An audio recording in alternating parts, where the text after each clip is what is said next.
Assalamualaikum warahmatullahi wabarakatuh. Alhamdulillahirabbil alamin hamdan yuafi hamdan naimin hamdan syakirin wa ni'mahu kama yanbaghi li jalali wal ikram. Wassalatu wassalamu ala asyrafil anbiya'i wa sayyidil mursalin wa maulana sayyidina Muhammadin sallallahu alaihi wa alihi wasallam. Oke, teman-teman, sahabat madrasah himpunan, kali ini saya coba akan menelaah atau mengulas singkat tentang kedudukan perempuan di dalam Islam atau yang disebut di dalam Al-Quran dan hadis Nabi Muhammad SAW. Jadi teman-teman sekalian, bahwa di dalam Al-Quran itu ada contoh beberapa perempuan yang disebutkan di dalam Al-Quran gitu, dalam kitab suci. Dalam kitab suci Al-Quran salah satunya ya. Dan bahkan di dalam Al-Quran sendiri ada surat Maryam. Surat Maryam. Siti Maryam ini adalah ibu dari Nabi Isa alaihissalam. Jadi ayat ini begitu pentingnya sehingga Allah Subhanahu wa taala memberikan surat khusus dalam firman-Nya di dalam Al-Qur'an, yaitu surat Maryam. Ini tentu tidak main-main, ini adalah pesan untuk manusia yang itu jika kita dalami ayat ini tentu banyak hikmah dan makna dan hal-hal positif yang akan kita dapatkan gitu. Di dalam Al-Quran juga menceritakan kisah seorang perempuan yang kuat dalam imannya, yaitu ibu dari Nabi Musa alaihissalam, yaitu Siti Asiyah. Kemudian juga ada kisah tentang Ratu Saba, seorang pemimpin di negeri Saba, atau orang bilang Ratu Balkis. Ratu Balkis ini seorang perempuan yang memimpin negeri Saba, memiliki tentara yang kuat dan memiliki negeri yang makmur gitu, subur, ekonominya kaya gitu. Jadi Ratu Balkis itu disebutkan di dalam Al-Quran. Dan kemudian juga ada kisah Siti Hadijah. Jadi dalam hadis-hadis Nabi itu Nabi mengatakan ada 4 perempuan di dunia ini yang baik, dan sebenarnya ini hadis harus kita contoh juga gitu. Jadi 4 perempuan itu disebutkan Nabi adalah Siti Hadijah, kemudian Siti Aisyah. Siti Hadijah ini istri pertama Nabi Muhammad. Kemudian Siti Asiyah ini ibu dari Nabi Musa. Kemudian Siti Maryam adalah ibu Nabi Isa alaihissalam. Kemudian Siti Fatimah. Siti Fatimah adalah anak dari Nabi Muhammad sallallahu alaihi wasallam. Jadi 4 perempuan ini contoh yang sangat nyata, yang sebenarnya juga harus dicontoh oleh manusia hari ini. Sebenarnya memang tidak ada nabi dari kalangan perempuan, tapi pemimpin dari perempuan itu sangat banyak sebenarnya.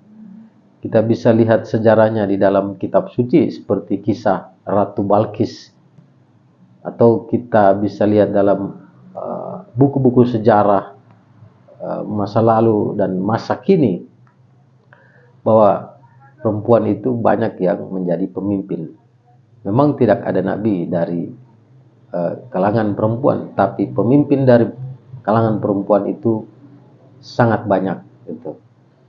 Jadi kalau kita kaji kedudukan perempuan di dalam Islam itu cukup vital sebenarnya. Dan dalam sebuah hadis juga Nabi mengatakan, ada sebuah riwayat para sahabat bertanya, siapakah yang akan kami dengar? Nabi mengatakan, ibumu sampai 3 kali, kemudian bapakmu. Gitu. Jadi sebenarnya ini adalah pesan-pesan yang penuh makna jika kita telaah. Jadi peran perempuan di dalam Islam itu sangat dispesialkan karena ada di dalam Al-Quran dan ada juga dalam sabda-sabda baginda Nabi Muhammad SAW. Jadi ini contoh yang sangat nyata sebenarnya jika kita telaah lebih mendalam gitu. Dan banyak hari ini terjadi memang sejak zaman dahulu kala perempuan itu selalu dihinakan, bahkan banyak yang diperbudak gitu. Makanya Nabi Muhammad SAW diturunkan Allah Subhanahu wa taala di negeri yang juga terjadi perbudakan terhadap perempuan gitu. Dan juga terjadi pembunuhan terhadap bayi-bayi yang perempuan gitu. Jadi Arab jahiliyah saat itu malu ketika mendapatkan anak perempuan, dan itu adalah kesalahan mereka, kejahiliaan mereka. Kemudian mereka mengubur bayi-bayi perempuannya atau membunuh bayi-bayi perempuannya karena mereka malu, karena dewa-dewa mereka itu rata-rata disimbolkan sebagai laki-laki. Laki-laki dianggap kuat. Nabi Muhammad SAW datang kemudian menghancurkan kejahiliaan itu dan merubah aturan-aturan jahiliyah itu atau kepercayaan mitos jahiliyah itu bahwa bayi perempuan itu harus dibunuh dan memalukan atau aib. Nabi Muhammad SAW merubah semua kejahiliaan itu dan melarang membunuh bayi-bayi perempuan. Itu adalah dosa besar gitu. Bahwa sesungguhnya perempuan dan laki-laki itu adalah ciptaan Allah Subhanahu wa taala yang harus dirawat dan dimuliakan sesuai dengan sifat atau dan sikap orang-orang itu. Jadi ini sungguh kasihan memang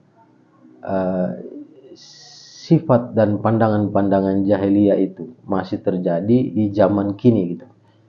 Jadi perbudakan terhadap perempuan itu tidak hanya terjadi di tanah Arab, tapi juga terjadi di semua suku bangsa. Terjadi di daratan Eropa, di Asia, di China, di Afrika, di di Nusantara zaman dahulu. Dan kemudian Islam datang ke Nusantara juga itu merubah semua cara pandang jahiliyah atau pikiran-pikiran atau mitos-mitos kepercayaan jahiliyah gitu. Jadi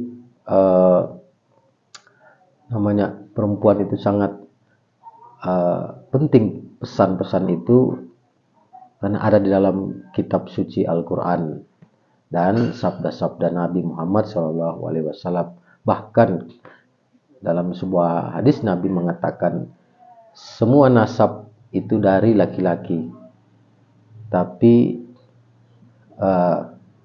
ada 2 dari perempuan, yaitu Nabi Isa alaihissalam dengan ibunya Siti Maryam dan Fatimah anakku. Jadi Nabi tidak punya anak laki-laki yang hidup yang kemudian memberikan keturunan, hanya Fatimah Az-Zahra yang kemudian melahirkan Hasan dan Husain. Salah seorang guru saya mengatakan Ali bin Abi Thalib itu sepupu Nabi adalah pintu ilmu. Namun sebenarnya Ali bin Abi Thalib sendiri itu selalu bertanya dan berguru kepada Fatimah Az-Zahra. Fatimah adalah istri dari Ali bin Abi Thalib. Yang itu adalah Fatimah adalah anak dari Nabi Muhammad SAW. Jadi ada hal-hal spesial yang ilmu yang banyak juga yang Fatimah dapatkan dari Nabi langsung sebenarnya. Dan kalau kita lihat juga Siti Maryam dalam ayat Al-Quran itu, malaikat sering datang bertemu dengan Siti Maryam. Siti Maryam melihat malaikat. Tidak semua orang itu bisa melihat malaikat gitu. Tapi Siti Maryam itu melihat malaikat, bahkan bertanya kepada malaikat. Itu ketika malaikat menampakkan diri dan menyampaikan pesan akan lahir Nabi Isa alaihissalam itu, dan Siti Maryam melihat malaikat. Jadi apa kalau bisa dibilang kalau bukan Nabi, itu adalah wali itu. Tidak ada Nabi dari perempuan, namun pemimpin dari perempuan itu sangat banyak. Itu bahkan ada yang mengatakan ada juga wali dari kalangan perempuan gitu. Kalangan sufi dari perempuan itu juga cukup banyak gitu. Jadi manusia itu tergantung iman dan takwa, tidak dilihat dari jenis kelaminnya dan statusnya, kaya atau miskin, laki-laki atau perempuan. Itu dilihat dari iman dan takwanya. Jadi itu dulu ulasan singkat kita dari Madrasah Himpunan, dan semoga ini bisa menjadi referensi diskusi kita.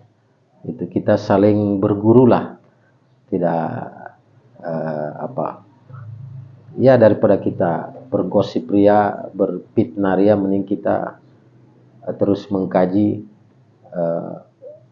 kebenaran-kebenaran di mana kita bisa mendapatkan amal ibadah di dalam majelis-majelis ilmu yang bermanfaat. Itu. Subhanaka Allahumma wa bihamdika wa astaghfiruka wa atubu ilaik. Wa billahi taufiq wal hidayah. Billahi fisabilil haq. Assalamualaikum warahmatullahi wabarakatuh.